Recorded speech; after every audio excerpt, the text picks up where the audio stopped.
उसके बावजूद भी हमारे प्रधानमंत्री यदि 80 करोड़ गरीबों को फ्री का खाना दे रहे हैं, फ्री फंड का खाना दे रहे हैं, तो क्या हम बधाई के पात्र नहीं है? क्या हमको प्रधानमंत्री जी को बधाई नहीं देना चाहिए? कल लोकसभा के एक सदन में, लोकसभा के हमारे सदन में, दूसरे सदन में एक शब्द का प्रयोग किया गया, फ्री फंड में। सर, इस सदन में मैंने कई दफा कहा और मुझे भाजपा के मित्रों ने बाहर कहा, अंदर कहा कि आपने सही कहा है, फ्री शब्द का इस्तेमाल नहीं होना चाहिए। लोकसभा में बीजेपी सांसद निशिकांत दुबे के फ्री फंड अनाज वाले बयान पर सियासी पलटवार शुरू हो गया है।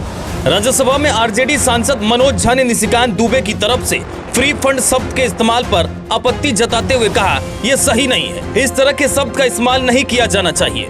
उसके बावजूद भी हमारे प्रधानमंत्री यदि 80 करोड़ गरीबों को फ्री का खाना दे रहे हैं, फ्री फंड का खाना दे रहे हैं, तो क्या हम बधाई के पात्र नहीं है? 80 करोड़ लोगों को फ्री फंड। लोकसभा में इस बयान के जरिए बीजेपी सांसद निशिकांत दुबे के तरफ से पीएम मोदी का आभार और उन 80 करोड़ जनता को एहसास दिलाना की कोशिश की गई थी, जिन्हें बीजेपी सांसद के मुताबिक केंद्र सरकार हर महीने फ्री फंड यानी मुफ्त का भोजन मुहैया करा रही है। दुबे जी की इस कोशिश से बीजेपी सांसद भले ही गदगद हो गए होंगे, लेकिन विपक्ष फ्री फंड जैसे शब्द के इस्तेमाल से तिलमिला गया। जिस फ्री फंड स्कीम की महिमा का गुणगान दुबे जी ने लोकसभा में किया था, उस पर पलटवार राज्यसभा में आरजेडी सांसद मनोज झा ने किया।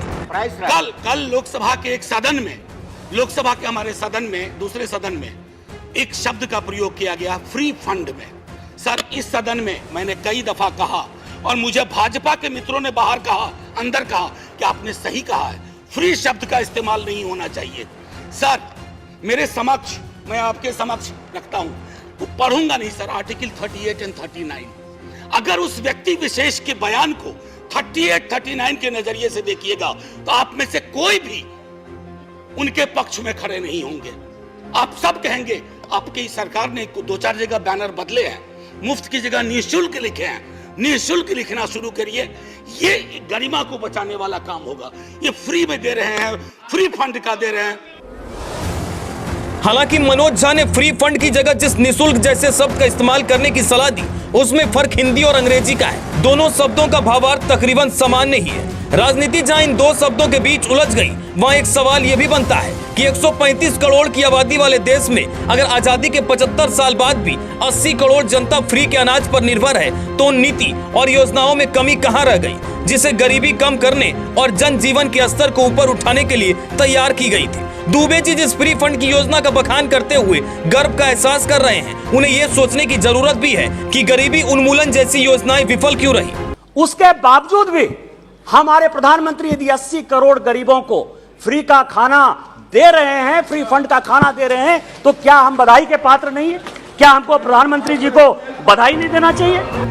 बिल्कुल दुबे जी, धन्यवाद तो देना चाहिए, लेकिन धन्यवाद के हकदार वो लाखों करदाता भी हैं जिनके टैक्स के पैसे से माननीय के टेलीफोन बिल, बिजली बिल, भत्ता, मुफ्त इलाज, हवाई यात्रा, रेल यात्रा, परिवार के साथ बिजनेस क्लास में हवाई सफर का भुगतान सरकार करती है। सच तो ये है, जिस फ्री फंड का अनाज पर प्रधानमंत्री को धन्यवाद देने की सलाह दे रहे हैं दुबे जी, उस धन्यवाद पर पहला हक उस जनता का है जो 1 रुपये का हजमोला भी टैक्स चुकाकर खरीदता है।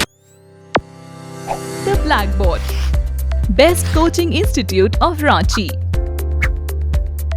क्यों जाना दिल्ली दूर जब रांची में है द प्रयास India, one of the leading UPSC institute. IAS बनने का सपना यही होगा साकार। रांची में मिलेगा बेस्ट यूपीएससी कोचिंग। जब प्रयास करेगा आपके लिए प्रयास, तो होगा आपका सपना साकार। ऑप्शनल पेपर हो या फिर ऐसे लिखने का गुर, टेस्ट सीरीज के साथ बेस्ट स्टडी एंड एडवाइस देगा आपको सब्जेक्ट्स पर मजबूत पकड़।